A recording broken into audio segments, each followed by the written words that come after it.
What's up, nerds? We're your hosts this week. I'm Chad. I'm Jake. This week we're sponsored by Ray's Energy Drinks. We're also sponsored by Crybaby Craig's Hot Sauce. So this week we'll be talking about the season finale of Hawkeye on Disney Plus. Oh, Oh, we will also be talking about.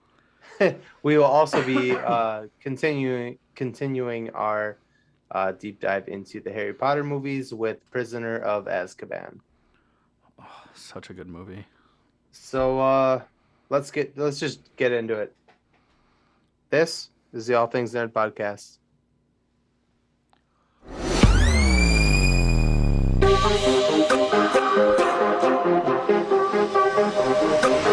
Nerd.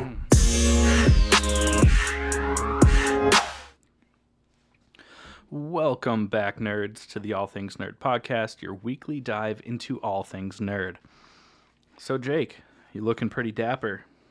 I am looking pretty dapper. You look pretty fly yourself, my guy. Oh, for a white guy, though, right?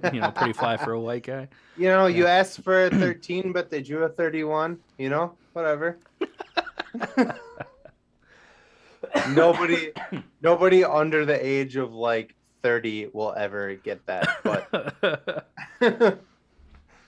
yeah. Anyways, So we are dressed up because we won't get a chance to podcast before the New Year's. So we by thought the we time, would yeah, do this. by Yeah. the time you guys see this, it'll be a couple days from the New Year's, and this is our way of celebrating it with you guys. So Yeah, so we hope that you guys have a good holiday coming up, as well as we hope that you guys had a good holiday this past week as well. Speaking of Jake, how was your holiday? I I had a really good time. This is my first Christmas with my girlfriend of a year now, and she got me Vikings tickets, which a lot a lot of you out there are like, dude, the Vikings suck, and it's like that's not the point. Uh, I love the Vikings. I bleed purple, and Yeah, she and got look right over your shoulder. Like there's Viking stuff in the corner. yeah, and she got row 8. I mean, we're the Oh, 8th row from the field. That's that's amazing. wild. Yeah, I'm It's super gonna be excited so about fun. it. I Oh, haven't been to the new stadium yet. no, I've been in there, but not during a game. Okay. I went in there when it first opened, Oh, and and they they're were like, doing like tours and shit. Yeah. yeah, yeah. Fucking stoked about it. What about you? You get anything cool? So my family is super like non-traditional when it comes to like holidays, No. and also like, so I didn't get to spend it with like my mom or my grandma. So it's just me and my dad this year. So like, we just kind of like did presents early. Like my mom got me a new record player, which was super dope. Absolutely love it. So I celebrated by playing the August Didn't you Burns didn't Red. you just buy a new record player? No, that she bought it for Oh. me for Christmas. She said it Oh, was for oh, Christmas, but I got it early. gotcha. Um, so Christmas Day, I threw on the August Burns Red instrumental Christmas album, and that's the only Christmas music I've listened to so far this year, and I'm very okay with that. And then my dad and we ordered Chinese food and went and saw a movie, and it was awesome. Nice. We went and saw The Kingsman. I know that you're not a huge fan of like the Kingsman films, but this one I really enjoyed it because it's historical fiction. So it's World War One. It was awesome. It was fun. I really enjoyed it. But I think the greatest thing was that on Christmas Eve, I signed a lease for my new apartment. Where is your new apartment? Oh, it's in Minnesota. Woo! Oh, yeah. We can get back to doing these I mean, not all the time, but like we can get back to doing these podcasts in person. Yeah. It's so excited. I'm really excited about that. So, yeah, first weekend of February, I move. So Yeah. you're coming out and helping, right? Yeah, Oh, I think so. now it's on record. Something really embarrassing happened to me Okay. on Christmas Day. Yes. Yes. Yes. I Yes. I already told you about it. So one of my best friends, his name's Mike. Uh and I, we've been friends since the 5th grade. And when we are in the same room together, we get very grabby uh, at each other. Yeah, very bromosexual. Yeah. And I was at my girlfriend Nicole's parents' house for Christmas. And out of my peripheral vision, I see Mike. And I'm like, hey, I'm just gonna grab a little side, you know? So I just gave him a quick little pinch as I was walking to grab my plate of food. Not just a pinch. I didn't just go cute. I went and gave it a handshake, And then and and as I get up to the stove where the food is, and I look up and Mike is standing in front of me, and I'm like, huh, who did I just pinch? And I turn around, and my girlfriend's stepdad is looking at me like, the hell, dude? And I was like, I am so sorry. I am so sorry. It was the most awkward. Yeah, I have a feeling that it's one of those things that's just never going to go away now. I would assume not. Yeah. So also, guys, before we get into the actual episode, we just want to make a quick mention that this week's episode, not a sponsor yet, but is brought to you by Horshedder's Slow and Low Rock and Rye Whiskey. Absolutely delicious. It's my favorite whiskey. Yeah. It's not my favorite like bourbon, scotch, anything like that, but it's my favorite go-to sipping whiskey. So yeah, fucking delicious. It's an old-fashioned in a glass without all the sugar. Yeah. You add a cherry and a orange slice to that. Yeah, it's aged in the barrel with orange slices and honey. So you add a muddled cherry and a little bit of orange to it, and you're good to go. But with that being said, want to know what else has a lot of great flavors? Our first sponsor. Nice. Nice. So this week we are sponsored by Ray's Energy Drinks. Fantastic energy drink with tons of flavors and options, a little bit of everything for everyone. Fantastic. 0 sugar, 0 calories, 0 crash, as well as, pre-workouts, protein-packed desserts, all kinds of great stuff. Listen up, you'll learn how to save 15%. We'll be right back with you to talk about the season finale of Hawkeye. What's up, nerds? I wanted to take a minute and talk to you about Ray's Energy, an incredible energy drink that provides max energy with 0 crash. Ray's Energy takes a giant leap of faith with instilling a high-quality formula to bring a powerful, yet sustained, energetic experience to help you push your workouts and focus to the next level. Perfect for anyone at any time, and powered by their refresh formula technology, Ray's Energy delivers a performance-enhancing energy drink that aids in multiple different categories that include targeted focus, better recovery time, improved clean energy levels, and a boost in stamina and hydration. But most importantly, every can of Ray's Energy has absolutely 0 calories, 0 sugar, and 0 carbohydrates to give you a smarter and healthier option. So don't settle for an energy drink that contains more sugar and carbohydrates than you can count. Instead, head over to repsports.com. That's REPPSPORTS.com and use the promo code NERDPODCAST at checkout for 15% off your order. Or if you don't know what you want, go ahead and click the link that's in the description to get a $50 sample pack for free. All you do is you cover the cost of shipping. Again, make sure you use promo code NERDPODCAST at checkout to let them know that we sent you. God damn it. All right, guys. We are going to dive into Hawkeye, the season finale. This show is the tits. It's the tits. So good. Yeah. Because in the grand scheme of things, it's a small story, but it really is character driven. This is where I'm gonna spoiler alert right now. Okay. Oh, good. Because fuck we off. always forget to do it right away. If you haven't seen it, fuck off. Come back later. If you haven't seen Spider-Man, fuck off. Come back later. This is what Marvel is so fucking good at. Disney's Marvel is so fucking good at is that this the episode before this one, they show Kingpin in a picture with Kate Eleanor Bishop's Bishop, mom. Kate Bishop's Yeah. mom, yeah. And then that weekend, Spider-Man 3 came out where Matt Murdock, aka Daredevil, makes an appearance.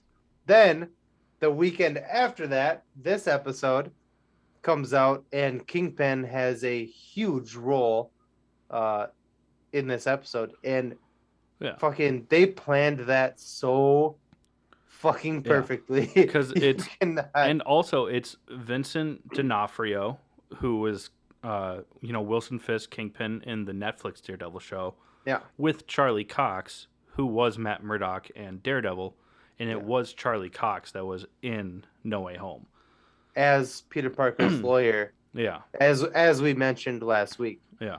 Yeah. But just they're so good. Like timing wise.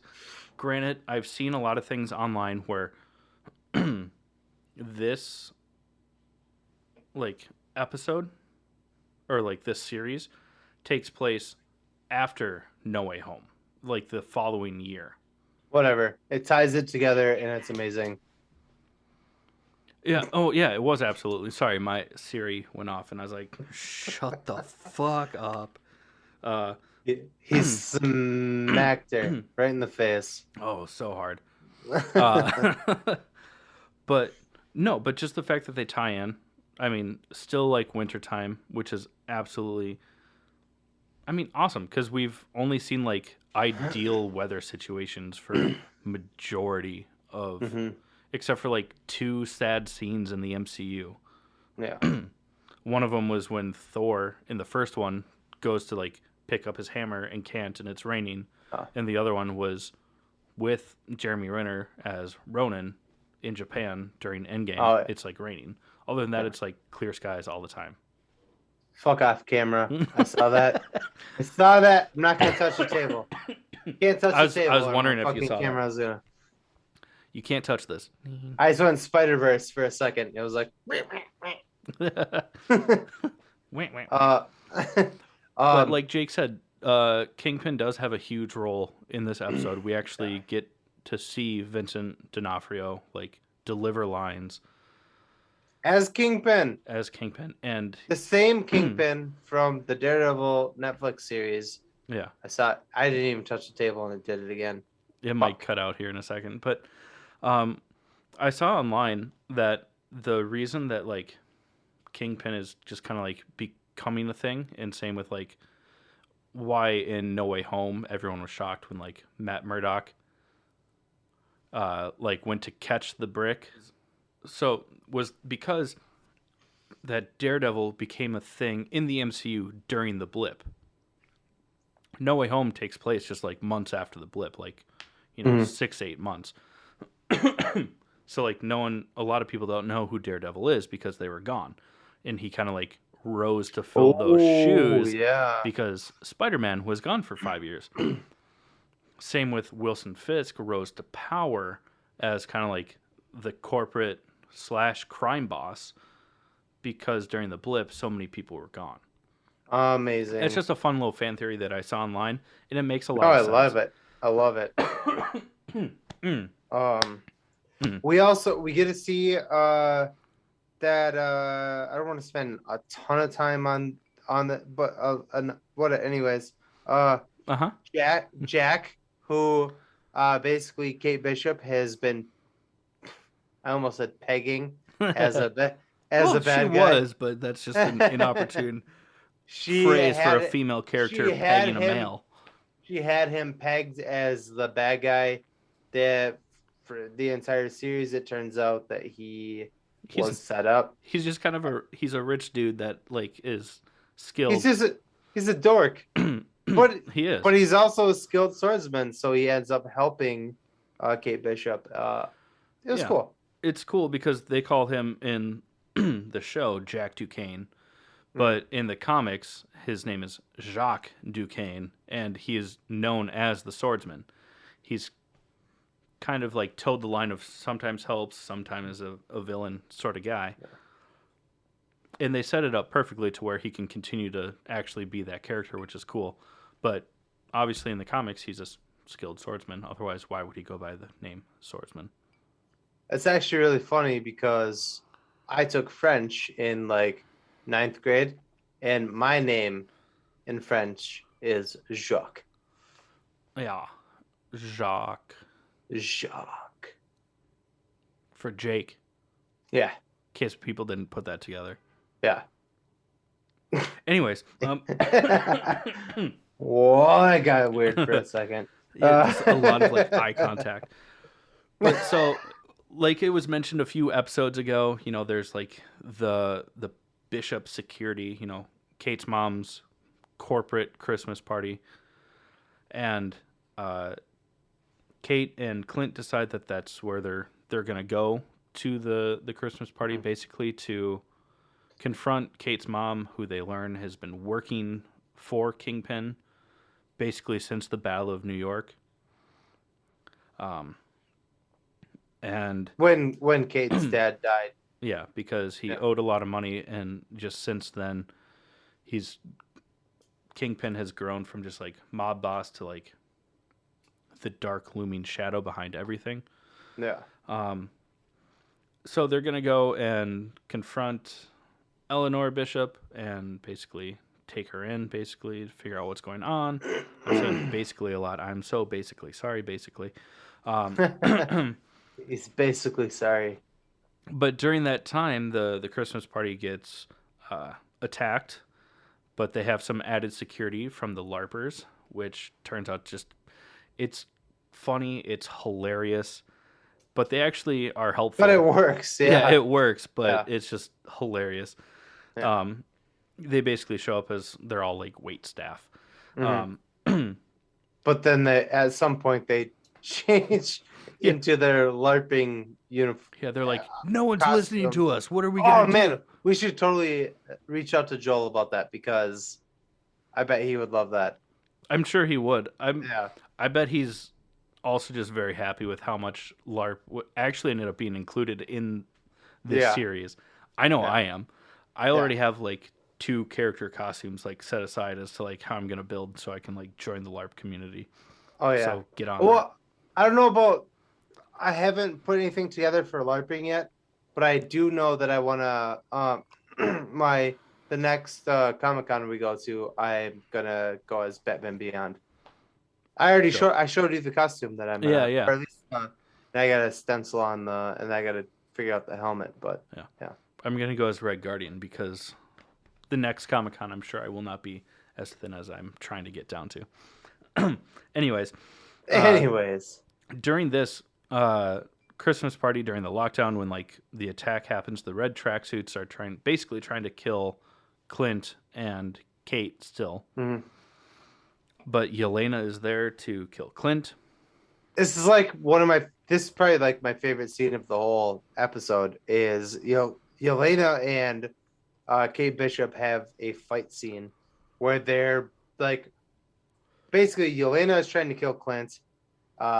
Kate Bishop is trying to stop Yelena from killing Clint, and they're like running through like a corporate like office building and like fighting each other and throwing each other through shit. And but like Yelena, like she likes Kate Bishop. Yeah, they keep like Kate even says like, stop being so likable. Yeah. And like Yelena's like, sorry, I can't help it. Don't they say at one point like stop pulling your punches or something? I don't remember. No, Kate, to try and distract Yelena, is like, hey, we should go out for drinks. Yeah. And Yelena's like, I would really like that. Like, seriously, I would like that. And Kate's like, okay, let's go. She's like, no, I gotta, after I kill Clint Barton, then we can go out for drinks. And there's a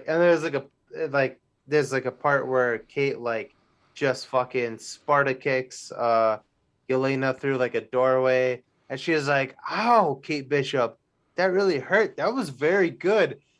Yeah. Like, yeah, I mean, there's just a ton of shit like that And Yelena during like their fight. grabs Kate's arm and she's like wearing like a jacket Oh and yeah. like spins out of it and she's like in her archer like uniform gear and Yelena's like, "Did you mean to do that?" And Kate's like, "Yeah." And then Yelena's like, "Don't lie to me." And Kate's like, "No, I didn't mean to do that." like I I love want it. them to be best friends. Yeah, it's very funny like relationship that the two of them have. I like it a lot. I like it a lot. I like it a lot. Uh, yeah. What else? But we also get to see. Chadley. Oh, your girlfriend's not here. You can't call me that. I can do whatever I want. Mm-mm. It's just for Nicole. You hear that, Nicole? Just for you. But we also get to see Clint wears his new costume. It's not as like Silver Age comic accurate, but like the new It's age, purple. like the ultimate has like the the arrow tail. Yeah. It's purple. It's black and purple, but yeah. But doesn't have the like the mask, hawk wings with the H yeah. on the forehead that we saw Kate Bishop draw on like a diner napkin earlier in the series. But we do get to see him in his costume, and he's like, "Yeah, I like it. Like it makes sense for him. It's cool." Yeah. But we also get to see that Echo. Yeah. Maya Lopez. She's already doubting the Kingpin. And well, after the last episode where Clint basically told her like, "Hey, like Kingpin put the hit out on your dad. It wasn't me. I'm the one who did it, but Kingpin. He was tipped off by an informant. Pointed me in that direction. Yeah. Yeah. So. Yeah, but so she's asking for time off. Just to collect her head. Get herself right. At least that's what she tells Wilson Fisk, Vincent D'Onofrio. And he like gives her. He says, "Yes, of course. Like we're family. I love you." Because if you guys have missed it, Wilson Fisk, the Kingpin, is uncle that they've been referring to for multiple episodes now. Yeah. They're like, shit, what are we going to do about her? We're going to have to kill her. Yeah. But so she confronts Kazi, who's like her best friend, bordering on lover. Like they definitely have like a bond that's more than just like best friends. They get into it and they fight. And what happens, Jake? During their fight? Oh, I'm sorry. I was like looking at the paper. Oh, well, I mean, she kills him, so. Yeah, it's not great. not for him anyway. Yeah, it's. But it's a great progression because we know that we're gonna get a spin-off series of Echo, which Matt Murdock is supposed to be a huge part of. You would assume so because they in the comics become lovers. Yeah. Which is wild. Yeah. I mean, I know that like Matt Murdock and Daredevil have like their like extra senses where they can like basically like see motion even though they're blind. Mm-hmm. Yeah. But like she can't talk, so she has to sign. So like he has to like use extra powers to like because he can't see. Yeah. So yeah. And she can't hear, so like he can't just like talk back. So like it's gonna be really interesting to see. Like I hope that they go with that like progression of like the love interest because I think it would make for like a really great character development. Sorry, I got really off topic on that. You're good. You're good. But so then Yelena and Clint end up fighting. Woo! Not finally. I mean, we also skipped over like a huge fight scene just with Clint and Kate in the Rockefeller ice rink, Oh yeah. fighting off like the It was like tracksuits. bow and arrows. They were using all sorts of Lots of explosions trick and arrows. It was really fun to yeah, watch, but it yeah, was a fight scene. It didn't do much yeah, for the actual story, except for the yeah, fact that he's like, "We're partners," yeah, and she's like, "Oh, I love yeah. you." Oh, yeah. uh, but But Yelena then and Clint do Yelena finally comes fight. in. Yeah, they fight. It's dope. It's Clint. It does not look good for Clint for most of that fight. But He he doesn't like fight back. he doesn't really fight back. He like does a bunch of defensive shit, but he doesn't actually like do any striking. Yeah, Yeah. because he knows through Kate that it's Yelena, that it's Natasha's sister, Hmm. and if she's dead set on killing him, he's like, "This is my fate. Like I'm not gonna stop it. It's her sister. I would never do this Mm. to her memory, to the family, whatever." Yeah. And then there's like this whole Batman v Superman like Martha moment that ends the fight, and it's just Yes. Yes. like we all knew going into this that like Yelena's not a bad guy. and that there was like a 98% chance that she doesn't actually kill Clint. Yeah. Especially because the first episode that she's in, she had the opportunity and didn't. Yeah. Anyways, it's a callback to the Black Widow film where Yelena and Natasha have like a secret whistle, Mm-hmm. and Clint does that, and Yelena's like, "Why'd How you do say? you know that? Why'd Yeah. you say that name? Yeah. I mean, how did you know about that?" It's his mother. It's his mother's name. Jesus Christ. But basically, what happens from there, Jake? I feel like I've just been dominating this, and I'm sorry. No, you're fine. I don't care. I don't. This is just what we do. We just talk shit. Uh, whatever. Basically, she's like, "Why'd you make that noise, that whistle?" And he's like, "Your sister taught it to me." Blah blah blah. And then he's like, "She talked about you all the time." And Yelena's like, "She did. What did she say?" And then he says some nice things, and she's like, "Oh, I don't want to kill you anymore." And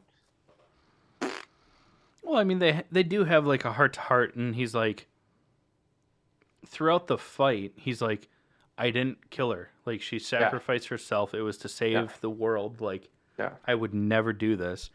And then when he does the whistle, it's kind of like the final. yeah. Again, very Batman v Superman, where Superman's like, "I need your help, Bruce," and Bruce is like, "I'm gonna kill you." You're letting them kill Martha. Why'd you say that name? And then Jeremy Irons from across the Rockefeller ice rink's like, "It's important." Yeah, And then Amy Adams comes running in for no reason yeah. It's because his mother's name. she was in Gotham originally. Oh my God, he has a mother. I guess I won't kill him. Oh no, he has a mom that has the same name as mine, and we're both roughly in our 30s to 40s, which puts like the 70s to 80s where Martha was a very common name. We have so much in common. Yeah. He grew up on a farm. I grew up as a billionaire. What? Sorry, somehow as we were like trying to talk about this episode and praise it for how great it was, we shit on a It was really great. I enjoyed it so much. A couple other things that happened. We gotta fly through this. We still have Kate Harry just like Potter beats to the talk about. shit out of Kingpin. Does she? She wins. She gets the fight. upper. Yeah, she doesn't beat the She shit, wins but the she gets fight, the upper hand. but Kingpin just tosses her salad up and down that store. Like groceries, you know. Yeah. He literally just like throws her around. She shoots him in the chest with an arrow, and he goes, "Ugh," and like breaks Yeah. the arrow off. So there's still an arrow like sticking inside of him. Yeah. And then I mean, realistically, the way that she ends the fight is she throws all he takes her Quiver, but yeah. quiver, yeah, and breaks it in half, all of her arrows, and throws it on the ground. And she's like, okay. and she shoots an arrow at No, all of the arrows. she flicks. Oh When, yeah, that's right. when he picks her up, she takes Yeah, his cufflink, which is yeah, the same and cufflinks from the Daredevil TV series. yeah, and does Gets the tossed. bottle cap flick Yeah. and blows up all of the It arrows, hits all of the arrows. the number one arrow that Clint was like, this one is the most dangerous. Yeah, And she just labels it as too dangerous. yeah, and then she tosses his salad, and yeah, Yeah, and then she, arrests her mom, and her mom is just a gaslighting cunt. I mean, yeah. bitch. Sorry. Woo! Sorry, She Mom. is super cunty. Hit her with a hard T. Yeah. She's like, oh, really, Kate? This is what heroes do? You're going to arrest your mom on Christmas? And it was like, well, yeah, you killed a bunch of You're people. kind of here. a bitch and you work for the mob. Yeah. Yeah, it was great. All right, cross that out. This is all I got to say about that. I'm I'm just making tea, guys. Don't worry about it. They For those of you that can watch that on YouTube. Basically, the cops go to arrest Kingpin after Kate whipped his ass. He's gone. He's not there. We see him stumbling through an alleyway where Maya is waiting for him. And he's like, we're family. And then she points a gun at his face. It ominously pans up, so we don't see her actually pull the trigger. You hear a gunshot and a body hit the ground. And you see like a flash of like the gunshot, like yeah, like in the alleyway. Yeah. Everyone thinks that means that Kingpin had a very short-lived run in this, and that it was just fan service. I completely disagree. Yeah, not true. No, because that is a scene-for-scene grab from the comics, where Maya, when she denies Kingpin as her in the comics, he's like a stepfather, adoptive father. She denies him. They get into a fight. She pulls a gun on him, shoots him in the face. He doesn't die because it's Kingpin, and he's like, even though he's like a massive human being, he is 99% just dense muscle. Yeah. Mm-hmm. Basically, she just like shoots his eyes out. Because she uses a Red Ryder, BB gun. There's a Christmas joke, you filthy animal. No, Keep but going. She shoots him in the face. It blinds him in the comics. Blinds him. He doesn't die. Whatever. I think that's what actually happened. Was that she probably just like shot him in the. I don't think that I doubt that they'll go with the shooting him in the face because it's not realistic. Maybe in the terms of the MCU is based more heavily in realism if you don't count, all 23 movies. But she probably does shoot him, and then he just like drops to like whatever. Yeah, survive. I'm sure it's. I don't know. They'll explain it because like they have an entire Echo series coming out. Yeah. Like he ain't dead. And we know that Daredevil is going to be a big part of like She-Hulk, the Echo series, like. And also, so I think that Kingpin the entire also... purpose of like the final scene of Spider-Man's No Way Home showing like the Rockefeller Center in Christmas time was just to tease locations to be like, these are all connected, even though they're at different times. So like, and Kingpin's a big thing of Spider-Man as well. Yeah. Mm-hmm. So I think that's all going to happen. And then lastly, we get. Oh man! Christmas Day. Clint makes it home for Christmas. Yeah, he finally made it. And then he gets out of the car. And he's like, "Are you coming?" And Kate Bishop jumps out. The dog, Lucky. And they finally call him by his name of Lucky. Yeah. His full name is Lucky the Pizza Dog, but they call him Lucky. Yeah. And they confirm that the watch did belong to Clint's wife. Yeah. Which proves that. When she flips the Rolex over, it's the shield symbol, and engraved with the shield symbol is the number 19, which is for Agent 19. In the comics, Agent 19 was Barbara Morris, Bobby, Yeah. also known as Mockingbird. Mm. But they have this connection in the comics. Barbara Morris and Clint do get married for a while. So either Laura is just replacing the Barbara Morris aspect, or Laura's just an alias. And a Yeah. lot of people are pissed because, like, Bobby Morris was a thing in the Agents of S.H.I.E.L.D. TV show. But basically, since, like, season 2 of Agents of S.H.I.E.L.D., it has not been canon because they introduced Inhumans, yada, yada, yada. People are just, like, upset about this. And it's like, why? They take place in different universes. They explain in Yeah. the final season of... I don't want to get worked up because I love the show also. Mm. But, like, I think it's awesome because it also proves RDJ correct in Age of Ultron when they get to the safe house and, like, we see Laura for the first time. He's like, that's an agent of some kind. Yeah. These are Here. smaller agents. But, like, she was an agent. Yeah. Like, she was an agent of S.H.I.E.L.D., which is just absolutely awesome. Yeah. And we do get an end credit scene in this episode show. It's not... It doesn't do anything for the story. Yeah. It's just a full-on musical number. It's the full musical number from Rogers, the musical. Rogers, the musical. The only thing that's cool about this, for me, as someone who loves musical theater, I grew up with it. I had friends in musical theater, like all that stuff. The song was written by a Broadway producer, writer, and then a lot of the actors that they actually used for those scenes, like in the first episode especially, which they use in this as well, are all actual Broadway actors and musicians, which is it's just kind of like a nice like nod. But the end credit scene is just nothing. Yeah. It's a bunch of nothing. It really is.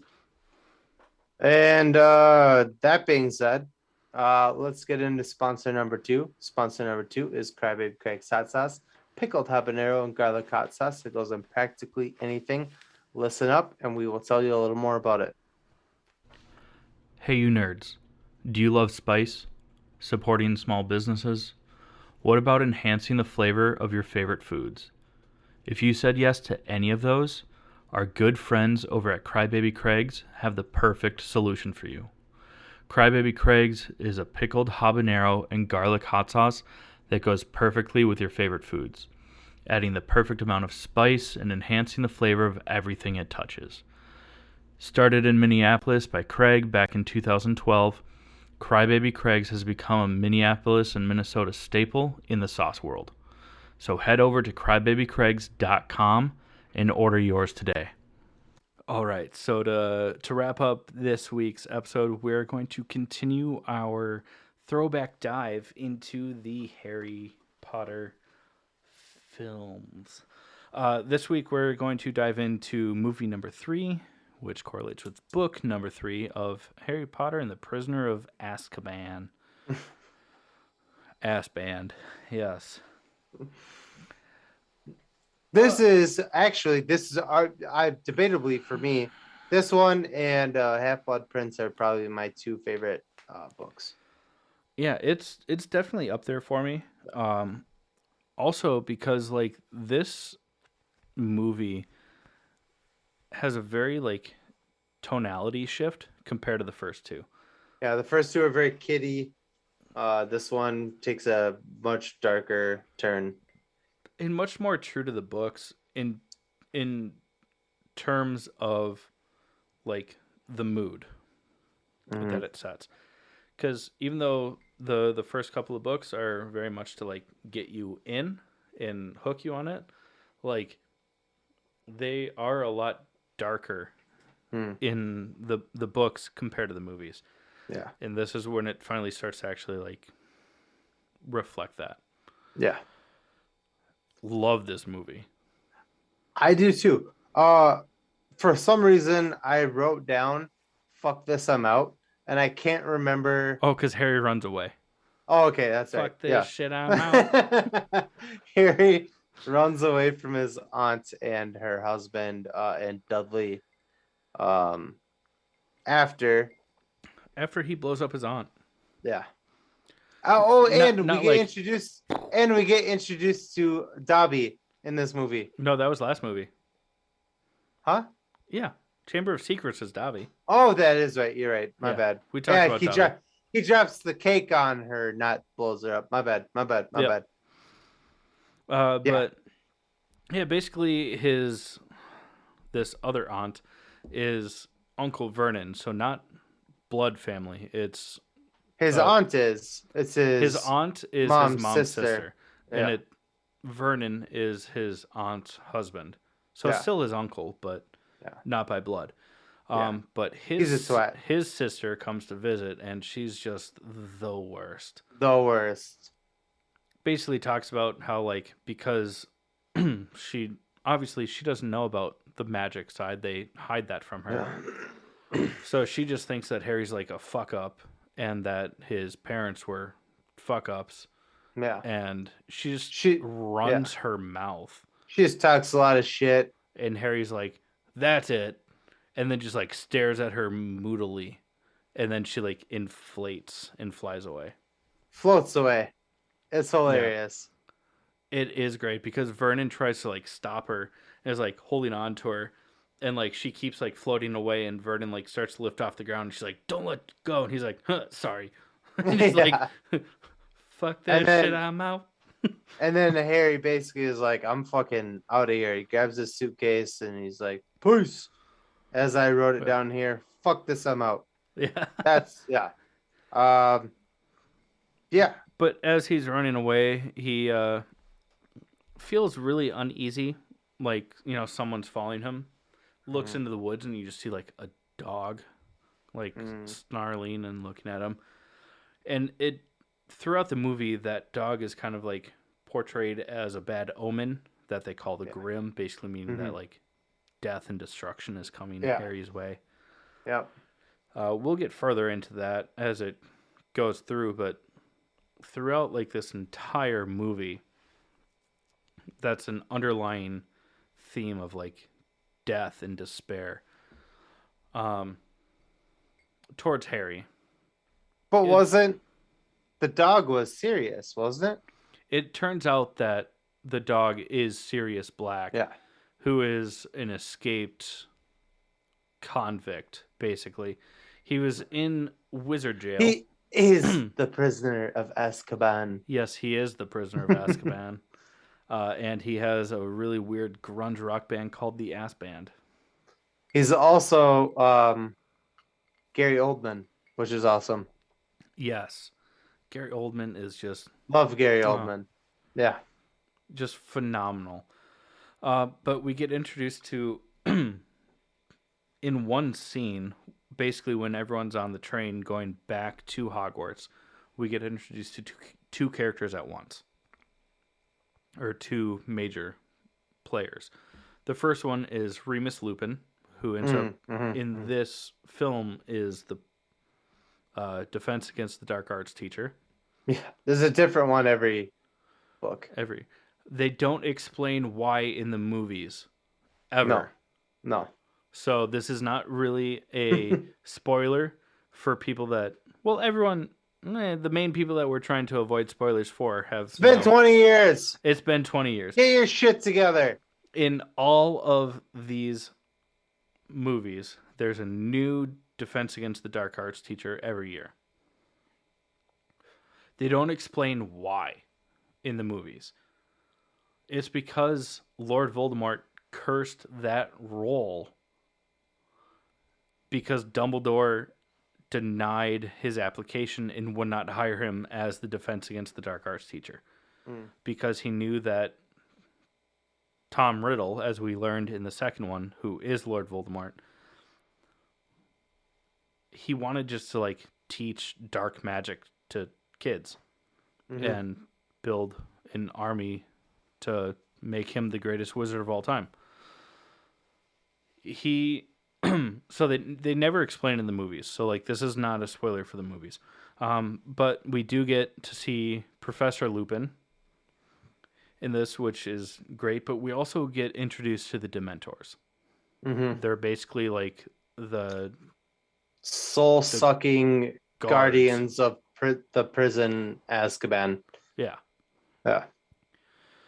They basically just like bring out fear and then feed on that fear. And then if you get in their way, they'll just Suck the soul out of you. I was going to say that they would put you in a red t-shirt and then call Captain Kirk with bad news. I was being gross about it, but yeah, sorry. Yeah, just Yeah. No, no. Uh.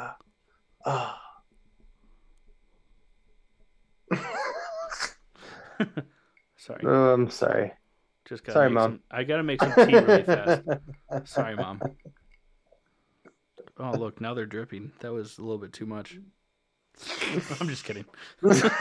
Just go in for it. Holy shit. One of my favorite scenes in this movie. Oh my god. So good. Hermione Granger just fucking punches Draco Malfoy square in the face. Square in the face. Yeah, it's awesome. He's like, "You filthy mudblood," and she goes, "Whap!"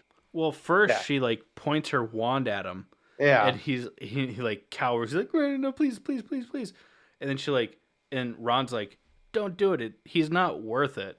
And she like puts her wand away, turns away, and he's like, I got away with it. Then just bam, just like knocked that fuck boy out. Yeah, he's a pussy in every fucking movie. I say that, but I love Tom Felton. I think that he's totally awesome. Yeah, in other movies, he's fantastic. Draco Malfoy sucks. Oh yeah, Tom Malfoy Felton, sucks. But yeah, Tom Felton's actually like super awesome, and he's actually just like a super cool dude. From everything I've seen online, it could be all fake. I don't know.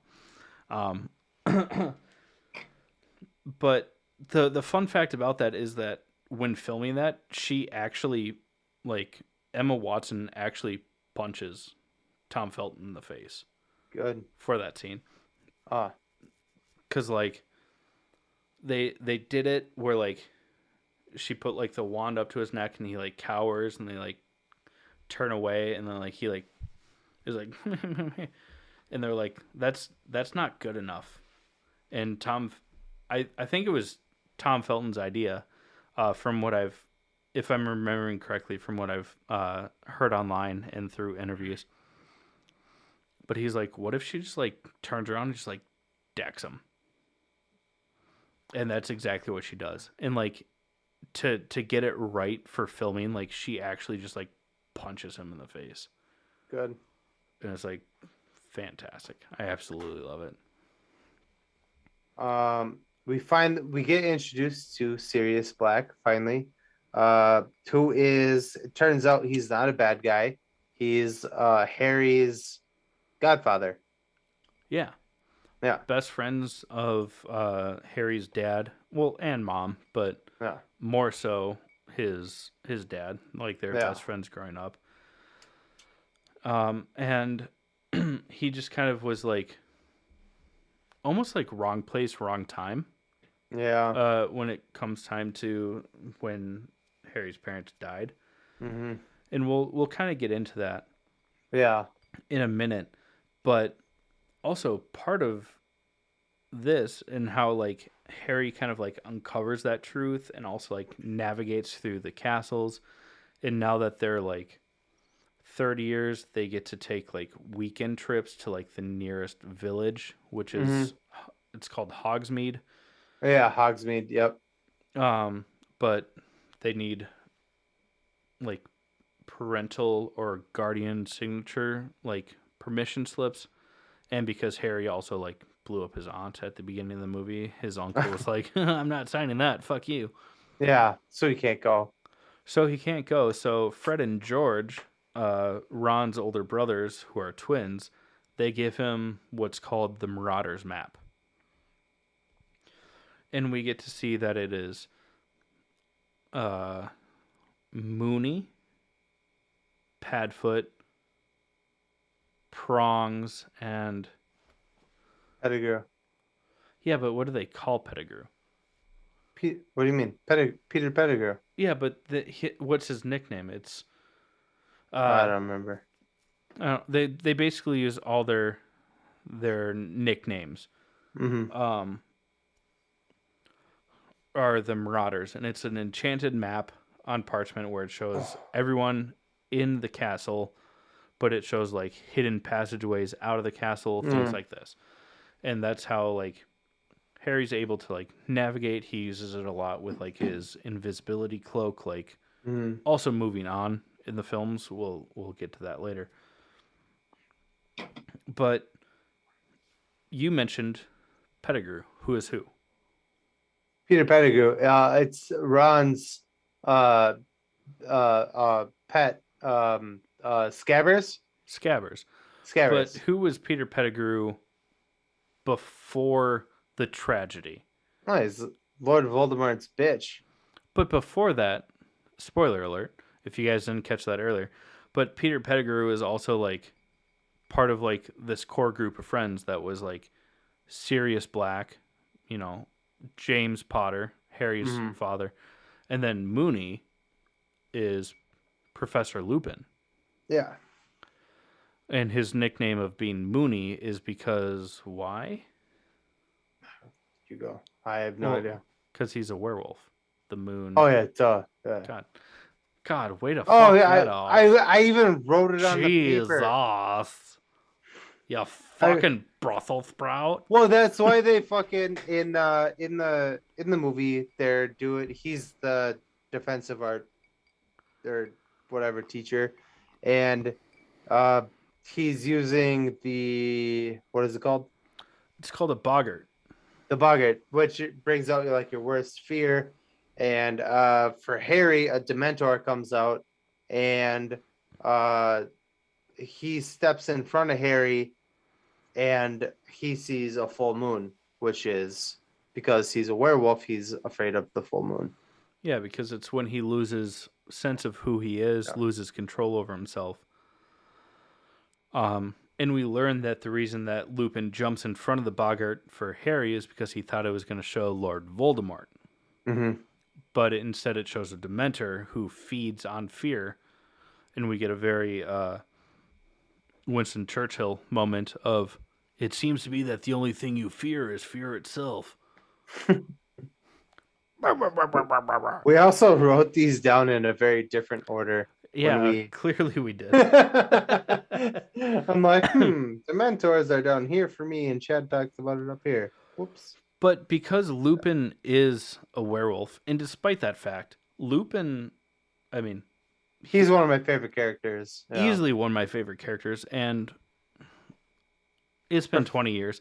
He is an ongoing character. Yeah. And after this, he's just not. He and Professor Moody, Mad-Eye Moody, are my favorite. We'll get into next. Yeah. I won't talk about it right now, but yeah. Mad-Eye is dope. I cannot wait to so talk about good, him. Yeah. But because Lupin is a werewolf, we actually get to see him as a werewolf in this. And good God. This is probably one of my favorite werewolf interpretations. Yeah. Of like, probably, I don't want to say of all film, but other than like Team Jacob and Twilight, you did tell me that you creamed yourself at that. Yeah. No, because I was Team Edward. That's why I cream myself. No, that's also a lie. I don't know why I admitted to that. It's not true. Fake news. Sorry. No, but we actually get to see Lupin like transform into a werewolf. And what I loved about it was some of my favorite movies that involve like, because who doesn't know that the vampire werewolf conflict, right? So like, I love the Underworld movies. The werewolves or lichens in that, like they're like beefcakes. Like Yeah. a normal person transforms into like this giant beast that's just like Yeah. ripped beyond belief. Like, Like me. I get it. That's cool. yeah, Yeah. exactly. Just like super muscular, fit, like the peak of human physique, just like Jake. Um, no, but like, they all get like super buff and like monstrous. Yeah. Or you go like the exact opposite and you go Twilight and they just become into oversized huskies. Yeah. Like Oh, they're Twilight was basically so bad. dire wolves on crack. And by on crack, I mean they like highlighted the dire wolf and then just was like, can we make that 2 times the size? And Yeah. that's all I want to Yeah. change about it. Yeah. It's like the Incredible Hulk now versus the Incredible Hulk before, the Eric Bana Hulk, where he turns into just a fucking like giant, like crazy. Oh yeah, Yeah, he's like a fucking like a statue of a. Yeah, he's huge. but then Harry Potter is like the 1970s Lou Ferrigno Hulk, Yeah, where yes, but with like better graphics.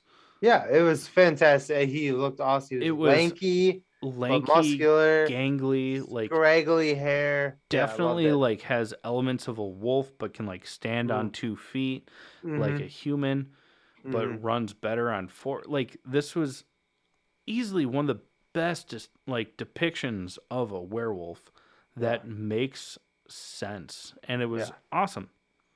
it was great. We also get to see like 1,000 dementors like attack Harry and Sirius, and we learn about the Patronus charm which like Mm-hmm. fights them off. Yeah, But also like Hermione is kind of like the hero of this entire movie mm-hmm. without being the hero of the entire movie. I mean, Hollywood with women, right?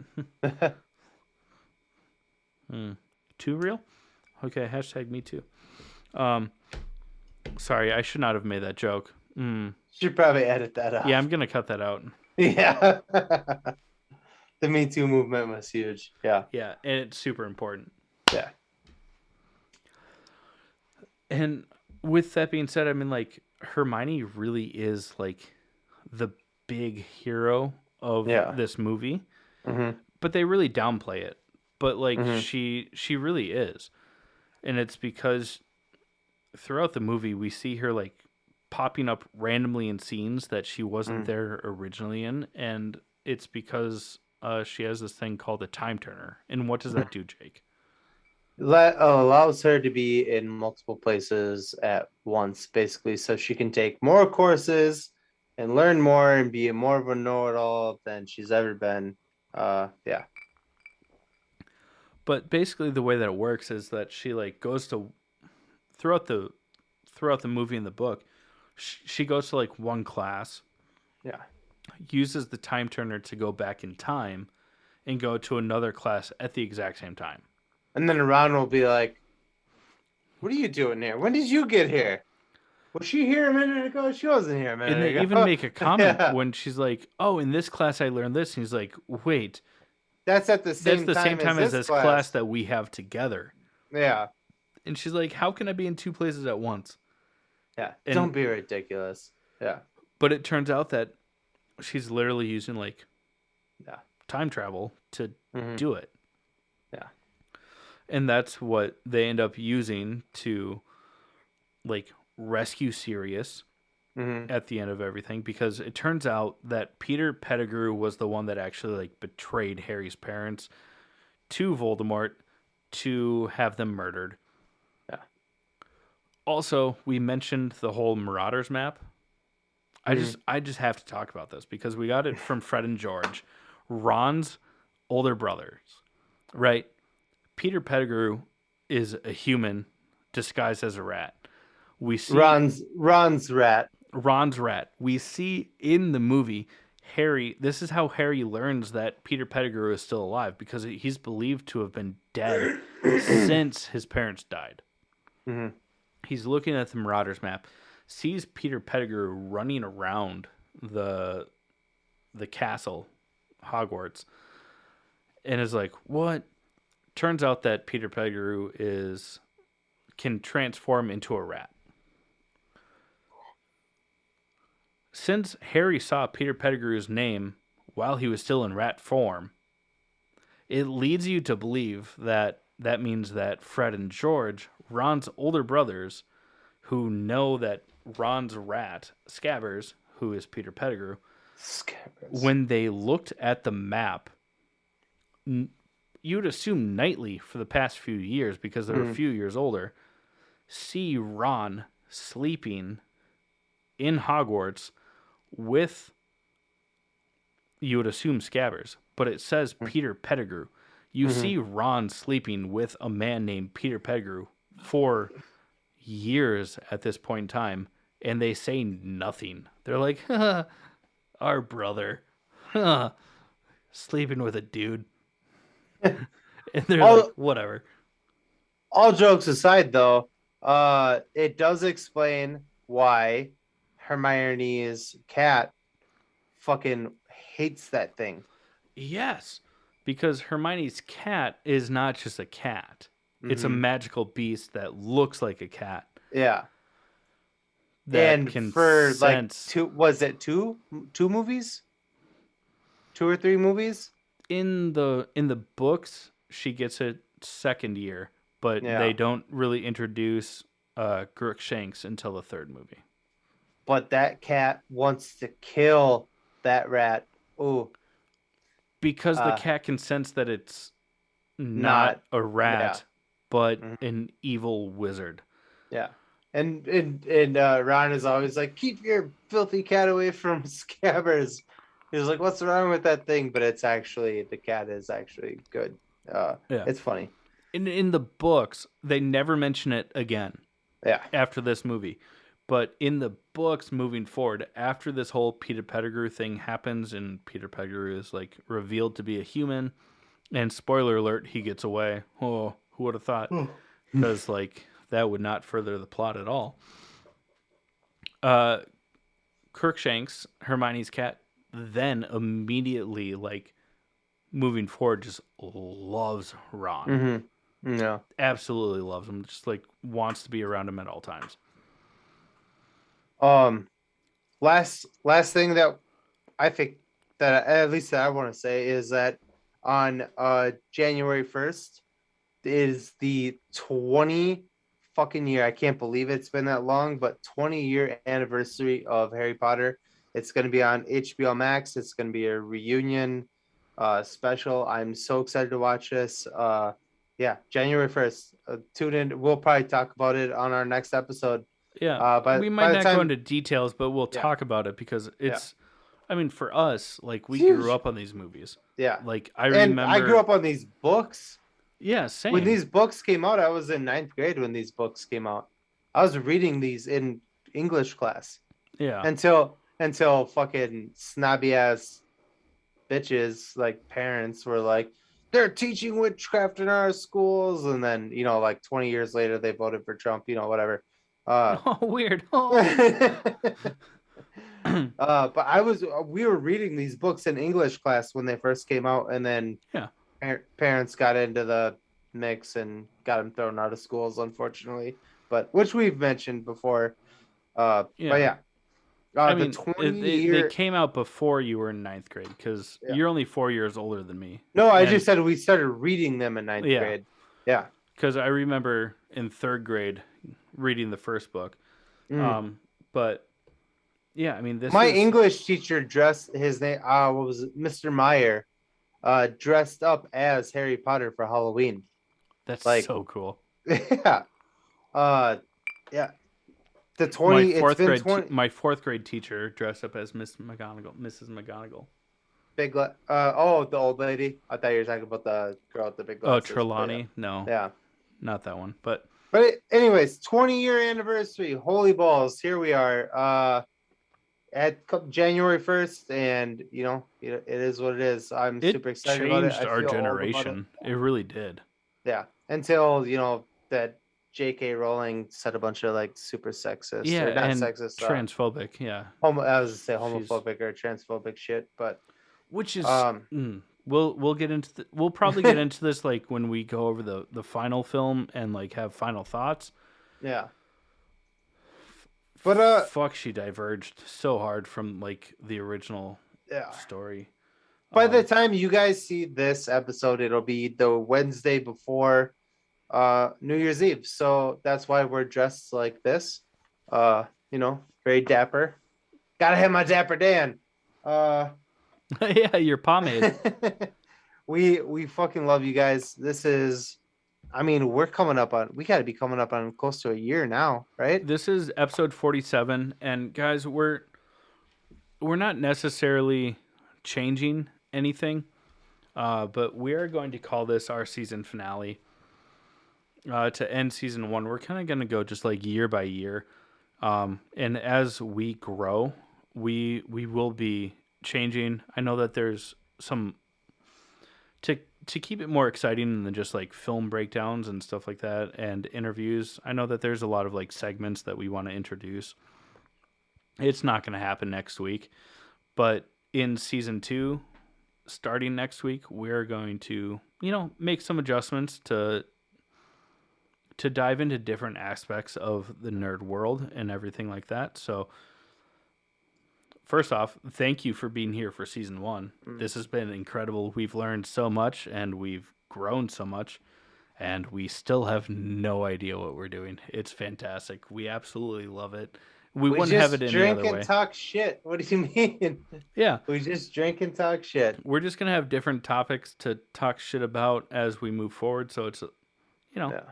We also have a potentially, I mean, I spoke with this person myself. I won't say his name until he's on the show, but we have a potentially very famous movie writer that is going to be on our show after the holidays. Yeah.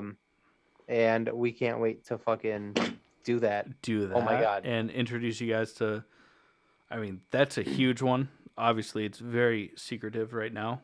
That's all we can really say about it. But we have a lot of guests that we have, kind of in the books, but not officially yet, that we're working with to bring you guys more aspects of, well, all things nerd. Not to be cheesy, but like, just to like introduce you guys to different things that are nerdy and influence the world that we hold dear. And with that being said, I mean, we also have our Patreon page. So if you guys want to be a part of exclusive, full, unedited episodes that get very off track from time to time, and so much more, and all of our merch and behind the scenes stuff, like, join that. Or if you just want to like get some stuff that says all things nerd and has some cool stuff, let us know. Like, we're trying to give you guys what we would want to see. And so with that, I mean, we're gonna go ahead and close out this episode for you guys. With that being said, guys, this is our last episode of the year of 2021. We love you guys, and cheers. I mean, fucking thank you for listening for as long as you have been to our drunk ramblings about comics and movies and TV shows. And yeah, it's been a lot of fun, and we can't wait to see you guys in 2022. Woo! Yeah.